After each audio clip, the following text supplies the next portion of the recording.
Hello friends, welcome to news Tamil online. பொதுவா Onam function எதுக்கு கொண்டாடுறோம் அப்படிங்கிற ஒரு கேள்வியை முன் வச்சா கேரளால இருக்கிறவங்களும் சரி, இந்த ஓணம் பண்டிகைய கொண்டாடுறவங்களும் சரி, அவங்க முதல்ல சொல்ற பதில் என்ன அப்படின்னா, வாமன அவதாரத்தால நசுக்கப்பட்டு பாதாளத்துக்குள்ளாடி தள்ளப்பட்ட மாபலி மகாராஜா நீண்டு எழும் நாள் அப்படின்னு தான் சொல்லுவாங்க. அவரை வரவேற்கிற விதமா தான் இந்த ஓணம் கொண்டாடப்படுது அப்படின்னு சொல்றாங்க. கடவுளால பாதாள லோகத்துக்கு அடைக்கப்பட்ட ஒருத்தங்க கண்டிப்பா நல்லவனா இருக்க முடியாது. அப்படிப்பட்ட ஒருத்தருக்கு ஏன் இவ்வளவு பெரிய விழா ஒவ்வொரு ஆண்டும் கொண்டாடப்படுது அப்படின்னு யோசிச்சிருக்கீங்களா? இந்த மாபலி மகாராஜா அசுர குலத்துல பிறந்திருந்தாலுமே அவர் கெட்டவர் கிடையாது. புராண கதைகளே மாபலி மகாராஜா தன்னோட மக்களை நல்லாவே பார்த்துக்கிட்டாரு அப்படின்னு, பல தான தர்மங்களை செஞ்சாரு அப்படின்னு சொல்லுது. அது மட்டும் இல்லாம இந்திரனோட அரியணையையே ஆட்டம் காண வச்சாரு அப்படின்னு சொல்லப்படுது. இப்படி எல்லா விஷயங்களுமே இவரை பத்தி ஒரு நல்ல செய்திகளை தான் சொல்லுது. அப்போ அப்படிப்பட்ட ஒரு மகாராஜாவை விஷ்ணுவோட வாமன அவதாரத்தையே மிதிச்சு பாதாள லோகத்துக்குள்ளாடி தள்ளணும். அவர் மக்களுக்கு நல்லதுதானே செஞ்சாரு. அப்படி இருக்கும்போது கடவுள் பாராட்டி வரங்களை தானே கொடுத்திருக்கணும். ஆனா இதுக்கு நேர்மறையா செயல்பட்ட கடவுள் ஏன் அப்படி பண்ணாரு? நாம இப்ப ஓணம் உருவான புராண கதைக்குள்ளாடி போகலாம். அதுக்கு முன்னாடி நீங்க நம்ம சேனலை சப்ஸ்கிரைப் பண்ணல அப்படின்னா சப்ஸ்கிரைப் பண்ணி பக்கத்துல இருக்கிற பெல் ஐக்கானையும் கிளிக் பண்ணிக்கோங்க. இந்த வீடியோ ரொம்பவே இன்ட்ரெஸ்டிங்கா இருக்க போகுது. வாங்க வீடியோக்குள்ளாடி போகலாம். முதல்ல மாபலி மகாராஜாவோட குடும்பங்களை பார்க்கலாம். இந்த மாபலியோட கொள்ளி தாத்தா தான் இரண்யா காஷிப்பு. இந்த ஒரு இரண்ய கஷிபு தான் நரசிம்ம அவதாரம் எடுத்து விஷ்ணு பகவான் வதம் பண்ணி இருப்பாரு. இந்த இரண்யா கஷிபுக்கு மகனா பிறந்த பிரகலாதன் ஒரு தீவிர விஷ்ணு பக்தர். இது பக்தி பிரகலாதன் கதை தெரிஞ்ச எல்லாருக்குமே தெரியும். இவருக்கு அடுத்து பிரகலாதனுக்கு மகனா பிறக்கிறது தான் விரோச்சனன். பிரகலாதனோட வளர்ப்புல வந்த விரோச்சனன் எப்படி இருப்பாங்க? இவருமே தீவிர விஷ்ணு பக்தனாதான் இருந்திருக்காரு. இந்த விரோச்சனனுக்கு மகனா பிறப்பெடுக்கிறவங்க தான் மாபலி.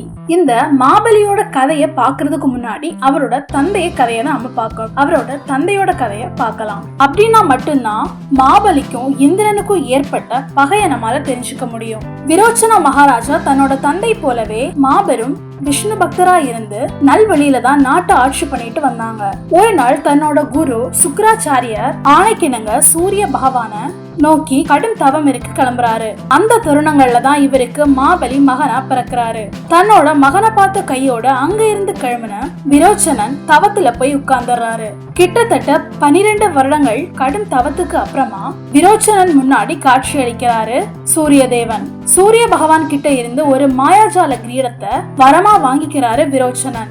அந்த கிரீடத்தோட மகிமை என்னன்னு பாத்தீங்கன்னா, அந்த கிரீடத்தை யார் ஒருவன் அணிஞ்சிருந்தாலும் சரி, கடவுளே முன்னாடி வந்து நின்னாலும் அந்த ஒருத்தனை யாராலையுமே வெல்லவே முடியாது.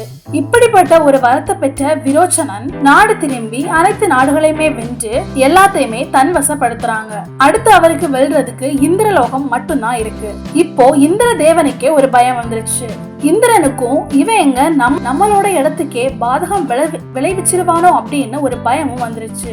இப்படி பயந்த இந்திரன் ஒரு சூழ்ச்சியும் பண்றாரு. விரோச்சன மகாராஜாவும் அவரோட ராணியும் குருகுலத்துல இருந்து திரும்பி வரும்போது தன்னோட மகனான மாபலிய சந்திக்கலாம் அப்படின்னு தேர்ல போயிட்டு இருந்திருக்காங்க. அந்த சமயத்துலதான் வானத்துல ஒரு கடுமையான வெப்ப கதிர் ஏற்பட்டிருக்கு. சூரிய தேவன் அந்த அளவுக்கு வெப்பத்தை விரோச்சனன் மேல பாய்ச்சிருக்காங்க. இப்படி தாகத்தாலையும் வெப்பத்தினாலையும் கடுமையா பாதிக்கப்படுறாங்க விரோச்சனும் அவருடைய மனைவியும். அதுக்கப்புறமா விரோச்சனன் ஒதுங்குறதுக்கு ஒரு சின்ன மர நிழலாவது எங்கேயாவது இருக்குமா அப்படின்னு ரொம்பவே தேடி அலைகிறாரு. அந்த சமயத்துலதான் தூரத்துல ஒரு சின்ன குடில் தெரியுது. நேரா அந்த குடிலுக்கு தேர செலுத்திய விரோச்சனன் உள்ள போய் பார்க்கும்போது அங்க மாறு வேடங்கள்ல ஒரு முனிவர் மாதிரி இந்திரன் உட்கார்ந்துட்டு இருக்காங்க. அங்க வந்த ராஜாவையும் ராணியையும் வரவேற்று 2 பேருக்குமே பருகிறதுக்கு நீரையும் கொடுக்கறாங்க. அதுக்கு அப்புறமா 2 பேரும் மயங்கி விழ மாறு வேடத்துல இருந்த இந்திரன் அடுத்த கணமே தன்னோட பழைய உருவத்துக்கு வந்து விரோச்சனன் தலையில இருந்து அந்த அற்புத கிரீடத்தை கைப்பற்றி எடுத்து அந்த இடத்தை விட்டு நகர்றாரு. விழுந்ததுக்கு அப்புறமா விழித்து எழுந்த விரோச்சனன் தன்னோட அற்புத கிரீடம் பறி போனதை நினைச்சு ரொம்பவே கஷ்டப்படுறாரு. அதுக்கப்புறமா அவரு அந்த குடில விட்டு வெளியே வர எதிர் சைடுல எதிரி நாட்டோட அரசன் நின்னுட்டு இருந்தாங்க. சக்தி இழந்த விரோச்சனனை போரிட்டு அந்த இடத்திலேயே கொன்னு போட்டுடுறாங்க எதிர் நாட்டு அரசன். இதுக்கப்புறம் தான் இந்த புராண கதைகள்ல மாபலி மகாராஜாவோட வருகையே வருது. தன்னோட தந்தை வஞ்சத்தால கொல்லப்பட்டதுக்கு பழி தீர்க்கிறதுக்காகவே மாபலி இந்திர பதவி அடைகிறதுக்கு என்ன செய்யணும் அப்படின்னு சுக்ராச்சாரியார் கிட்ட கேக்குறாங்க. அதுக்கு ராஜகுரு யாகங்களாலையும் தான தர்மங்கள்னாலையும் தான் இந்திர பதவிய அடைய முடியும்னு சொல்றாரு. அதுக்கு அடுத்த நொடியில இருந்து தன்னோட வேலையை தொடங்குறாரு மாபலி மகாராஜா. எப்படியாவது தன்னோட தந்தை இழப்புக்கு நியாயம் கிடைக்கணும். இது மட்டும்தான் மாபலியோட பெரிய நோக்கமா இருந்தது. பல அஸ்வமேத யாகங்களை நடத்துறாரு மாபலி. இவரும் தீவிர விஷ்ணு பக்தர் தான், அவங்களோட அப்பாவ மாதிரி. இவரு தினமும் பூஜித்து மக்களுக்கு எல்லாவித நன்மைகளையுமே செய்யறாரு. இப்படி நாட்டை நல்ல வழியில செலுத்துறாங்க மாபலி மகாராஜா. கணக்கில்லாம எண்ணற்ற தானங்களையும் கொடுக்கிறாரு மாபலி. இப்படி மாபலியோட புண்ணிய கணக்கு ஏற்றத்துல இருக்கிறதுனால இந்திரனோட சிம்மாசனம் ஆட்டம் காண ஆரம்பிச்சுது. எப்படியாவது மாபலியை தடுத்து நிறுத்தணும். இப்படியே போனா மாபலி இந்திர லோகத்துக்கே அரசனாயிடுவான் அப்படின்னு பயந்து தேவர்களும் இந்திரனும் விஷ்ணு பகவான் கிட்ட போய் முறையிட மாபலிய அடிக்கிறதுக்காகவே ஒரு சின்ன குட்டி பிராமண பையனான, அதாவது வாமன அவதாரமான கடைசியா மாபலி மகாராஜா யாகத்தை முடிச்சு அந்த யாகத்துக்கு வந்திருந்த அனைத்து புரோகிதர்களையுமே தானம் வழங்கிட்டு இருந்த இடத்துக்கு போறாங்க விஷ்ணு பகவான்.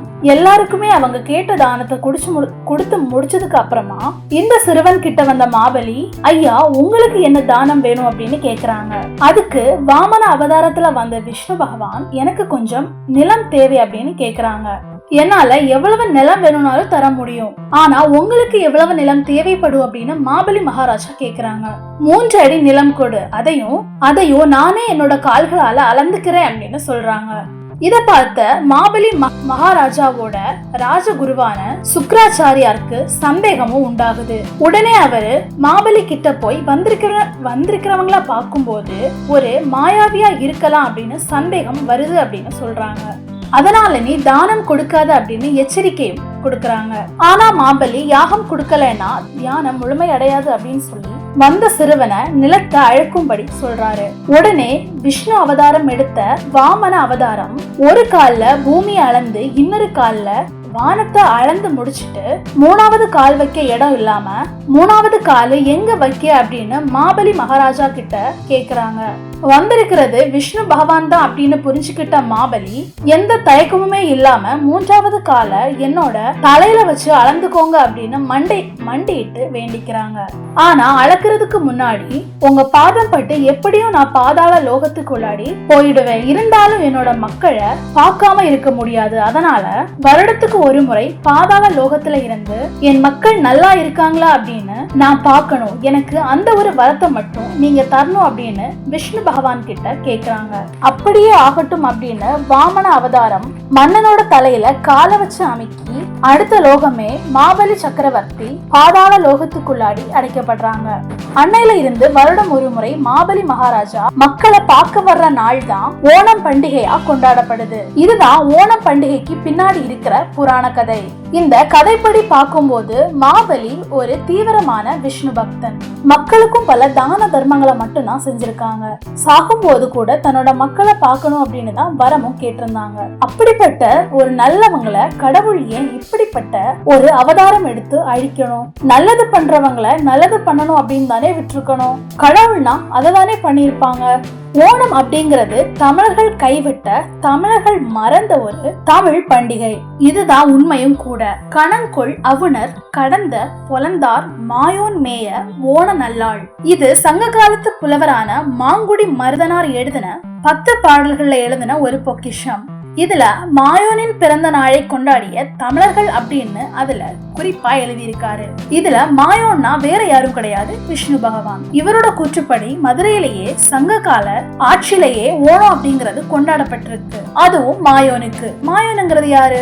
நம்மளோட விஷ்ணு பகவான் தான். விஷ்ணு அப்படிங்கிறது முல்லை நில கடவுள். இந்த முல்லை நிலத்துக்கான உணவு அப்படிங்கிறது நம்ம ஸ்கூல் டைம்லயே படிச்சிருப்போம். திணை, சாமை, நெல், பால் பொருட்கள் இது எல்லாமே செழித்து அறுவடையாக்கப்படுற காலம் ஆவணி மாதம் தான். அதாவது ஆவணி மாதம் தான் முல்லை நிலத்து தமிழர்களுக்கு பொற்காலமா இருந்திருக்கு. இந்த காலகட்டங்கள்ல தான் அதிகப்படியான மழையும் முல்லை நிலத்துல பெய்யும். அவங்க அறுவடையை கொண்டாடுற நாளாதான் இந்த ஓணமும் கொண்டாடப்பட்டு வருது. இப்படி இந்த காடும் காடு சார்ந்த இடமான முல்லை நிலம் அந்த காலங்களிலேயே வஞ்சி தலைநகரான சேர தேசமா தான் இருந்திருக்கு. அதாவது தற்போதைய கேரளா. அது மட்டும் இல்லாம 8ஆம் நூற்றாண்டிலேயே பெரியாழ்வார் எழுதின திருமொழியில எந்தை தந்தை தந்தை தந்தை தாம் அப்படின்னு தொடங்குற பாடல்ல 2ஆம் வரியில திருவோண திருவிழாவில் அப்படின்னு ஓணம் பண்டிகையை பத்தி குறிப்பு எழுதப்பட்டிருக்கு. இதை தொடர்ந்து 9ஆம் நூற்றாண்டுகள்ல திருமாழிசை ஆழ்வார் காவலுற்றேன் கல்லருவி முத்துத்திர ஓண விழா ஒலி அதிர பேணி அப்படின்னு ஒரு பாடல்களை பாடியிருக்காரு. இதுல இருந்து நாம உறுதியா தெரிஞ்சுக்கிற ஒரு விஷயம் என்னன்னா, ஓணம் அப்படிங்கிறது தொன்று தொட்டு தமிழர்களுடைய ஒரு திருநாள். பொங்கல் பண்டிகை மாதிரியே நம்ம அறுவடையும் கலாச்சாரங்களையும் பண்டிகையும் பிரதிபலிக்கிற ஒரு பண்டிகை தான் இந்த ஓண பண்டிகை. காலப்போக்குல சில புராண கதை பிரிவுகளாலையும் நம்பிக்கைகளாலையும் இத தமிழர்கள் ஒட்டுமொத்தமா மறந்துட்டாங்க அப்படின்னு தான் சொல்லணும். இன்னைக்கும் ஓணத்துக்கும் பொங்கலுக்கும் பல ஒற்றுமைகளை நாம பார்க்க முடியும். நம்ம வாசல்ல போடுற மா கோலத்தை தான் கேரள மக்கள் பூக்கோலமா போடுறாங்க.